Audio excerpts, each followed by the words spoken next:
እጅጋየሁ የሰራተኛ ዩኒፎርማን እንደለበሰች ኮሎኒ ስኩዌር ሆቴል ሊፍት ውስጥ ገብታለች። በአሜሪካ አትላንታ የኪነ ጥበብና የንግድ ማዕከል በሆነው ሚድታውን ሰፈር ውስጥ በሚገኘው ትልቅ የገበያና የቢሮ ግቢ ውስጥ ከሚገኙ ምግብ ቤቶች በአንዱ በአስተናጋጅነት የምትሰራው እጅጋየሁ ሊፍት ውስጥ ብቻዋን ናት።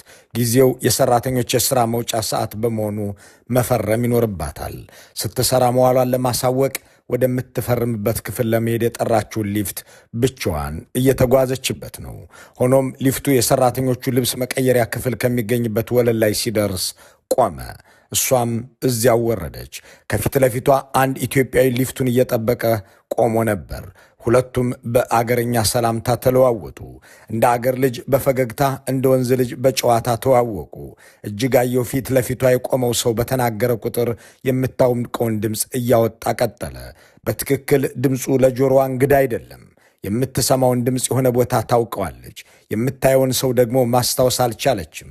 ግራ ግብት አላት። የምታውቀውን ድምፅ የሚናገር የማታውቀው ሰው ከፊቷ ቆሞ ሊፍት እየሄደ ነው። ሰውየው ያወራል፣ ታዳምጠዋለች፣ እንዲናገር ትገፋፈዋለች።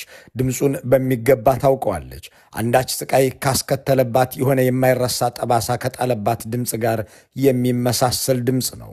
የማትረሳውን ድምፅ ጆሮዋ ላይ ሲደጋገም ጉምዝዝ እያላት ትሰማዋለች። እንዳም ሆኖ ቀልቤሳ ነው ብላ ልታምን አልፈለገችም። ፊቱን አተኩራየችው። ማንነቱን ለመለየት ጣረች። ሊመጣላት አልቻለም። ሰውየውን ትታው ልትሄድ ስትል ጨበጠችው። ፈገግ ብሎ አጸፋውን መለሰላት። ሳቁን፣ ጥርሱን አስታወሰቻቸው። ጥርሱን አወቀችው። ግር እያላት እንደገና አየችው። ማረጋገጥ ተሳናት። ሊፍቱ በር ላይ ትታው ሄደች። ወደምትፈርምበት ቦታም ተጣደ